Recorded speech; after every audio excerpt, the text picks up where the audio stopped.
Previously on Radio Cataclysm. After destroying an innocent family's home, the Colonel came face to face once more with the forces of Lord Plumwine. The company escaped by the skin of their teeth. But for how long? The Colonel didn't waste any time putting as much distance between the company and the Arterians as possible. Their robotic horses were synced to the Colonel's destrier. As long as they stayed within range, they'd move as a herd. Through a copse of long-dead trees and over a hill, across a murky stream that hissed when they crossed, and back onto another broken highway, they rode their robot horses. They came to an area with more trees, the remains of a long-dead forest. Their skeletal trunks didn't provide much cover, but it was better than being in the open. The circle of meat seemed a safe distance away, and the sunrise window hadn't moved. Colonel Destroyer's voice boomed from the speaker in his helm. "Company, halt! We need to formulate a plan. Chad, take another look at any satellite views you have of the area. I don't care if they were taken months or years ago. Find something useful. Then see if you have any seismic data on this region. We could use a cave system, or an old shopping mall to shelter in. Anything large and covered, really." "There's very little data available on the southeast quarter," said Chad. "I don't have the equipment to do a seismic survey. Old maps and seismic data are no longer accurate. Satellite images are incomplete in this area. If we could access the cloud, I could do some rough imaging, but we haven't had access since the shroud turned purple." "Lieutenant," the Colonel shouted, "you've had the most experience with the Arterians. There must be a way to lose this airship if we can't take it down, some weakness we can exploit." "You've read my reports," said Cheryl. "You know them as well as I do." "And there's nothing you neglected to report," he said. "Nothing you held back after Erebus." "You know what I know," she said. "Derman, you've traveled extensively. Surely you've visited these lands," the Colonel said. John shook his head. "That stream we crossed back there, they call it the Styx. Not a subtle reference. Could have called it the Rubicon, too. There's no mistaking it if you know what to look for. It hisses and spits like a snake when it's wet. Shines with crystals that shred your boots when it's dry. If there's a borderline, that's it. We're in the Forsaken Quarter for sure now. Not many come down this way. Only the desperate or the curious. Caravans turn back when they see the Styx. Any mages that come this way are either dumb or bonkers." "Strauss," said the Colonel, "do you have any explosives in that navel of yours?" "Not at the moment," said Zeck. "I could produce something, but I'd need the right ingredients and a few hours to digest them." "We may be able to gain time," said the Colonel. "The sunrise window isn't following us, which leads me to believe the Arterians have dumped their entire load of meat gobbets. Those things eat fast and grow fast, but they chase slow, only effective where they're dropped." The ground trembled. A crashing cacophony came from the direction they'd fled, as if some enormous thing were lumbering through the woods. "What the hell is that?" said Corporal Bunting. He had his answer a second later. Rising over the hill like a grotesque sun, a creature 3 stories high lumbered forth. The meat monsters had merged together, augmenting their bulk with stones, broken asphalt, sod, whatever they could grab and absorb. Now the fleshy giant reached down and tore whole trees out of the earth, sticking them to its arms like clubs. It crested the hill, tottered for a moment on its crude legs, and lurched forward, gaining speed as it went. "That's a new trick," said Zeck. "To me!" cried the Colonel, and took off at a gallop. The company followed, the throttles of their mounts cranking up to full speed. Still they struggled to keep pace with Ouroboros. The cybernetic destrier's legs were a blur, drumming across the landscape, leaving a trail of torn and tattered earth. They were back in the open now, with a long stretch of highway ahead. With any luck, they could gain some speed, but the road was a jumble of shattered asphalt and multifarious detritus. Grayish-brown dust collected in every crack and crevice. Here and there, a patch of scrubby weeds poked from the dirt. Most of the trees were splintered wrecks, jutting from the parched soil, or fallen logs melted with rot and then dried out. The shape of the land rose and fell like waves on a sea, but unlike the smooth lava hills of the hinterlands, the Forsaken Quarter was broken and erratic. Roads, or what remained of them, began and ended abruptly. Hills rose in gentle curves, then dropped off in cliffs that had no geological business there. The robotic chargers handled the rough terrain with ease, trotting over the cracked and crumbled road where wheels would have failed. The colonel led them through blasted field and ruined forest, down one road and across another. At one point, they inflated their horses' emergency flotation flanks and forded a river with a swift current and water the color of tar. Still the giant gobbet followed, crossing the river in 2 strides. It seemed to gain size and speed with every step. "I think I've found something," said Chad through his roundsy. "If it's still there, that is. A living forest. Dense canopy. At the very least, it might slow this thing down." "Heading," shouted the colonel. "Transmitting," said Chad. "Just a kilometer past that hill." As they crested the hill, a wide valley came into view. Most of the land was the familiar mixture of shattered infrastructure and hulks of dead trees, but right in the middle of it all was a burst of green. It stretched into the distance as far as they could see, overgrown with countless trees and undergrowth. The black river they'd crossed earlier snaked through the valley and disappeared into the forest. Kudzu spread like a stain over the canopy. As they drew near, they saw that the edge of the wood was encased in a dense shag of vines. The colonel slashed at the kudzu with his sword. Just as quickly as the vines fell away, they grew back, thicker than before. The colonel kicked his heels into Ouroboros, and together they tried to chomp and push their way through. The kudzu wouldn't budge. "There's no way through," he said. "It's a hopeless mess." "A little of this'll do the trick," said Bunting, drawing his flame spitter. "That won't be necessary," said John. "I can get us through." The giant was over the hill now, and making short work of the valley. "You'd damn well better," said the colonel. John closed his eyes as if trying to remember something he'd known 100 lifetimes ago. He took a deep breath and spoke. His voice was the breeze. Long words from some distant language. This was no mammalian tongue. The words were like ripples in a pond, leaves dancing before a storm, tree trunks bursting in a frozen wood. The vines parted, making a doorway just wide enough for the horses and riders to enter 2 by 2. John went in first. The giant was mere steps away. The earth shuddered with every footfall. "Well, don't tarry," said the colonel. Once the company were all inside, the vines crept back into place, and the hole shut tight. It was dim inside the forest, but not dark. Daylight was never very bright these days, but it still took a moment for everybody's eyes to adjust. The vegetation was so densely woven it shut out every bit of sky. This place was as much a cavern as a forest. A faint bluish glow, like moonlight on snow, permeated everything. "We should put some distance between ourselves and the entrance," said John. "This way." He pointed to a corridor that seemed to grow out of the darkness at his gesture. "It'll get brighter farther in."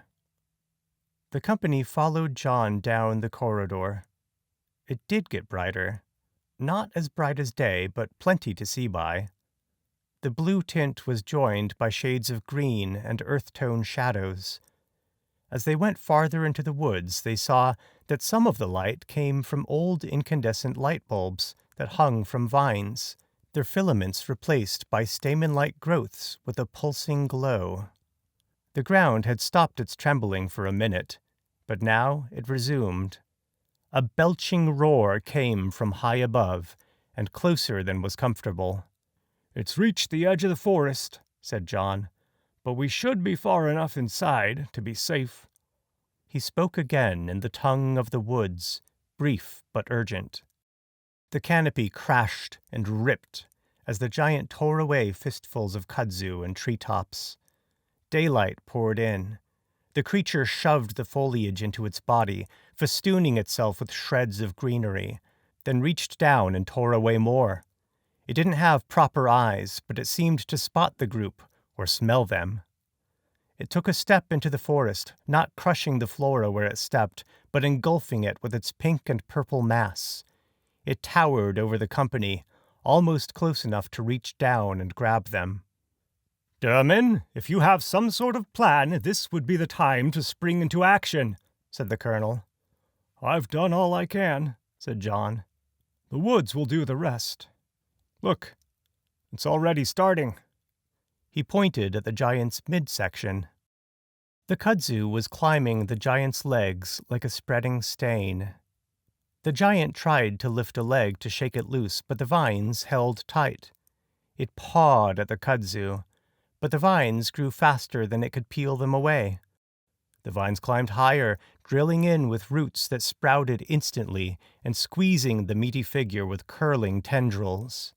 They spread from the torn shreds the giant had stuffed into itself, pouring out of its body like green blood. The giant's movements began to slow. The pressure of the vines on its torso squeezed the air from it in one massive belch. It shriveled like a raisin.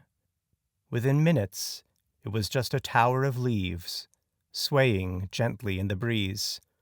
"It's going to fall on us," said Corporal Bunting. But it stood fast. The vines crept across the canopy, closing up the holes and shutting out the sky once more. Purple and gray gave way to green and blue. Down the corridor of trees they could see a bare patch of the giant's leg. It writhed and flexed, but there was no vitality to its movements. "Is it dead?" said Stephen. "If it ain't dead, it's close enough," said John. "The kudzu will make sure of that." "I didn't know you could talk to plants," said Zeck. "This ain't just any forest," said John. "Well, it is, but it's not. There's something else here, too. I felt it when we got close. Anybody who's ever even dabbled in magic couldn't help but feel it. I spent some time in a dimension called the Wilderness, back when I was with the Pyroclasts. It's like the Beast dimension, only there's more of a focus on flora than fauna. There's more to it than that, but you get the idea. There's things there that you might call forest spirits, or elementals, or whatever, dryads, fairies. Names get lost and distorted over time. Whatever you want to call them, there's one here. I'm not too surprised either, considering all the demi-magical shit the churls rained down in the retort." "Whatever this thing is, you can command it, correct?" said the colonel. "You have power over it. You induced it to throttle the giant, and you can induce it to perform other tasks as well." John snorted. "I can't command them," he said. "Them," said the colonel. "There's more than one." "No," said John. "Well, kind of, but not really. I'm using they as a gender-neutral pronoun here. In any case, they let us in because I asked nicely. I warned them about the giant, and they defended themselves when the thing attacked. I'm not the boss of them. Quite the contrary, we're all guests here. They don't just control the forest. They are the forest." "Can you guarantee us safe passage through this land?" said the colonel. "You might want to ask them," said John. He pointed behind the colonel. The branches and vines were spreading apart, opening like a portal. Something was approaching, gliding through the treetops from somewhere deep in the woods. It was a figure tall and spindly, lit from behind by an aura of blue. A wispy fog surrounded it. It was held aloft by a column of rippling kudzu. "What the hell is it?" said the colonel. "It's the vines come to finish us," said Bunting. He drew his flame spitter. Without waiting for an order, he shot an arc of flame at the approaching form. It didn't last long. The greenery surrounding Bunting exploded with life. Brambles erupted from every nook and cranny, emerging from the shadows like thorny tentacles. Tendrils of kudzu wrapped around his legs and wrists. An arm of twisted vines hoisted him off the ground. "What the hell?" he shouted. "Merkel, help! Burn this shit away!" Before Merkel, or anybody else, could act, a thick pipe the size of a cannon rose from the ground. The pipe was bent like a periscope, and the opening pointed directly at Bunting. "What?" he started, but was cut off by a blast of water. Bunting flew from the kudzu's grasp and slammed into a tree, pinned by the geyser. After a moment, the water shut off. The corporal dropped to the ground, motionless. The pipe retreated into the earth. "Bunting!" Private Merkel ran over to his fallen comrade. A sound like knots of wood popping in a fire came from the mist-shrouded figure in the trees. John spoke again in that primeval tongue. It sounded like the burbling of a stream. "Everybody, mind your manners, please," said John quietly. The strange figure moved toward the group, seeming to hover on its pillar of kudzu. The fog pulled away like a curtain. A ghastly figure stood over them, a human skeleton picked pristine and woven together with roots and vines. It wore a crown of antlers. In its left eye sat a salamander, in its right a little frog. A jay and a crow sat on its shoulders. All about it glowed with that living blue light. "It is by the watermancer's plea that you are spared," said the figure. Its mouth didn't move when it spoke. The voice seemed to come from all around it, like the fog. "You have led this creature here." It turned its face toward the remains of the gobbet giant. "Yet it shall be food for us. Food, eater, food." It turned its face toward Corporal Bunting, still unconscious with his head in Merkel's lap. "You bring fire here, out of season, out of the ring of stone. Yet the snake-mancer pleads forgiveness." The skull's teeth parted, and a garter snake peeked out like a tongue. It regarded John curiously, then retreated. "Why do you appear as a vision of death?" said the colonel. The skeleton turned to the colonel and held out a clenched hand. It opened its fist, palm up. A male black widow crawled there. The bony hand presented the spider to Ouroboros, who licked it away and ate it with uncharacteristic delicacy. "Your bones are plenty," said the figure. "Their spirits fled. How quickly they forget. But if you speak a certain way, one recalls the other." "I haven't time for riddles," said the colonel. "We request safe passage through your forest." His voice was unusually small, as if the air had swallowed it. "This I cannot guarantee," said the dryad, "but this much I can say. Do not destroy without need, and I will not harm you without cause. Do not consume without hunger, and I will not waste your flesh. I cannot protect you, but you may protect yourselves." They looked at Zeck, then Cheryl, then back to the colonel. "You may find what you seek in town. You may find that which seeks you. Many have traveled here. Some have gone, some have stayed. Prey, predator, prey. The skeletal figure floated backwards on a verdant wave. The fog enveloped it. The branches and vines settled back into place, and it was gone. "Is that a yes?" said the colonel. "It's as close as you're gonna get," said John. "If we don't tear the place up or try to burn it down, it shouldn't be any more dangerous than any other primordial wilderness." "We should be fine then," said the colonel, "so long as the kudzu doesn't strangle us." "Speaking of," said Cheryl. She dismounted her horse and went to examine Corporal Bunting. Merkel had already pulled off his mask, as well as his own mask and gauntlets. He cradled Bunting's head in one hand and pressed the other gently to his forehead. "How is he?" Cheryl asked. "He's out cold," said Merkel, "but he's breathing. I can feel his warmth. His flux is strong." "I need a medikit," Cheryl called over her shoulder. "See to it, Chad," said the colonel. "Derman, a word." He called John's horse so that it trotted up alongside Ouroboros. Chad climbed out of his rouncy with a medikit and hurried over to Bunting. He worked quickly. "His vitals are good," he said, "but he probably has a concussion. This will wake him up and prevent any permanent damage." He stabbed a one-shot into the corporal's neck.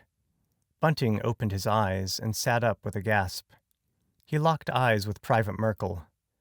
"Gary?" he said. Merkel shook his head and looked at Chad. "What's your name?" Chad asked him. "Gordon Bunting," he said. "What happened?" "You were knocked unconscious," said Chad.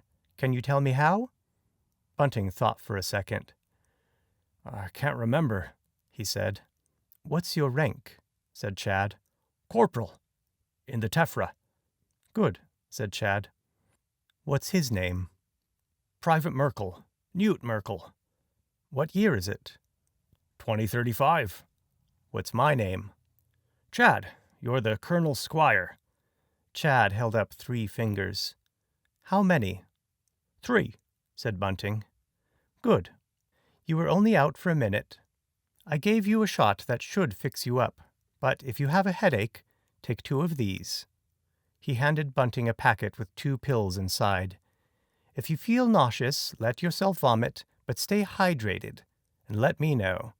Let me know if any of your symptoms worsen."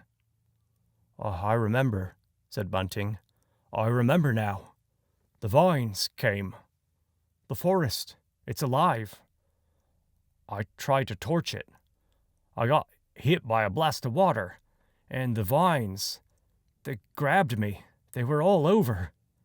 He shuddered. Chad nodded. "It's good that you remember already. That's a good sign. I think you'll be all right." Bunting nodded. "Thanks." "Chad, are you quite finished playing nurse?" the colonel called. Chad patted Bunting's knee and stood up. "Aye, sir." "There's still a patch of pink wriggling away over there," said the colonel, pointing to the last exposed portion of the giant's leg. "Here's your chance to get a sample of the gobbet flesh, if you're quite sure it's quite safe. We wouldn't want it to escape and eat us all in the night." "I've built a containment device that should suffice," said Chad. He climbed back into his rouncy and drove it up to the patch of flesh. The horse's metal teeth chomped off a nugget. A vacuum tube sucked the sample down the horse's throat and into Chad's containment device. "We have a seal," said Chad. "Chance of a breach is .0001. "Excellent," said the colonel. "Right then, company, sally forth. We'll make camp at the first decent clearing we come to." The riders were quiet, but the forest was full of sounds. The unceasing growth of the kudzu, the shush of the horses walking through the undergrowth, unseen animals stalking and scampering. The company came to the end of the corridor sometime around midday. The clearing they'd found was enormous, miles wide in every direction.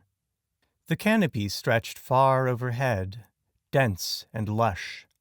It made a dome over the clearing like a living cavern. Not a sliver of sky showed through, but the floor of the clearing and the canopy alike were dotted with soft blue lights. Many of the bulbs had cracked, but some kind of amber-colored resin sealed the fractures. The floor of the clearing was cluttered with the shaggy ruins of an old town. Crumbling buildings and rusting cars peeked out from under heaps of moss and kudzu. "A place that used to be civilized," said the colonel. "Could there be anything of use to us here, Chad? Supplies buried in one of these buildings?" "Possibly, but unlikely," said Chad. "The retort happened 30 years ago. Any canned or dry goods will have spoiled or been consumed by now. We could clear the kudzu and excavate some of the ruins, but it would take days to explore the whole site, perhaps even longer." "What about you, Derman? Sense anything interesting?" John looked around at the ruins. He took a deep whiff. "Many things," he said. "Any protected sites?" the colonel said impatiently. "Any pockets or bubbles that survived like the farmhouse? Any bunkers left from the resistance, thaumatic wards, chronostatic voids, hell, anything?" "I'd have to do some divining," said John. "Could take some time. I'd need my staff to do it properly, and I'd have to do it on foot." The colonel grunted and hopped down off his horse. "Sate yourself!" He slapped the destrier's flank. Ouroboros danced over to a clump of kudzu and wasted zero time chowing down, slurping vines like spaghetti into his throat grinder. "Lieutenant, see that the area is secure. We don't want any vagabonds wandering into our camp. And tell your soldiers no hunting. I know House Barassa like to hunt, but we can't risk courting danger. We don't know what dwells here." "Aye, Colonel." "Bunting, you and your private corral the horses." He pointed to a flat area flanked by 2 low buildings. "There. Keep an eye on Foth's horse. Let him rest in there a while." "Aye, Colonel." Bunting saluted and gathered the horses as the soldiers dismounted. "Captain Jott and the new recruits, you're with me and the wizard. We're going to see what these ruins hold." He opened one of the pack horses and retrieved John's staff. He handed it to the wizard. "Don't try anything clever," he said. "I wouldn't dream of it," said John. He closed his eyes and held his staff with both hands. He stood as if the staff was pulling him forward. After a moment, it did. "This way," he said. The colonel and the recruits followed. Cheryl stopped by to check on Bunting before she dispersed her sparassa. "How do you feel?" she asked him. "Fit as a fiddle," he said. His voice was cheerful, but his eyes were sunken and tired. "Good." She handed him his flame spitter. "You dropped this back there. Keep it in your holster, unless absolutely necessary." "Believe me, I'm not keen to piss off any dryads again," he said. Cheryl nodded and turned to the sparassa. "Irving, you're with me. Solomon, Corrigan, you'll patrol clockwise from here. We'll secure the perimeter of the clearing first, rendezvous on the far side, then make our way back through the middle. I'm not getting any static on local comm bands. If I had to guess, I'd say this forest has some kind of protection from Plumwine's jamming signal, which means our radios should work as long as we're in here. Let's use that to our advantage. Report anything out of the ordinary. Well, further out of the ordinary than usual. Keep your masks on. Keep your external speakers off. Radio comm and HUD chat only. If communication fails, activate a beacon, but only if absolutely necessary." "These woods are crawling with wildlife," said Captain Corrigan. "We won't be needing rations tonight." "No hunting," said Cheryl. "You heard the colonel. I'm giving you the same order. This place is vast, wild, and unfamiliar. We don't know what lives here. We can't risk it. Just focus on securing the perimeter." "Aye," confirmed Captain Solomon. "We were fortunate to find this place," said Cheryl. "Let's make this a good day." Captains Corrigan and Solomon saluted Lieutenant Tamor, turned, and started around the edge of the clearing. They were Sparasa, so they went quietly and soon blended into their surroundings. "Ready?" Cheryl asked Captain Irving on a private radio channel.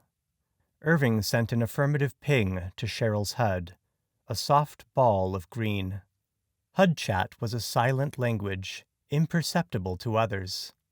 A signal from one soldier to another appeared as subtle shades and shapes in their field of view, blobs of colored haze and shorthand symbols that could be read faster than text. Cheryl returned a brief message. Irving smiled inside her mask, and they began their patrol.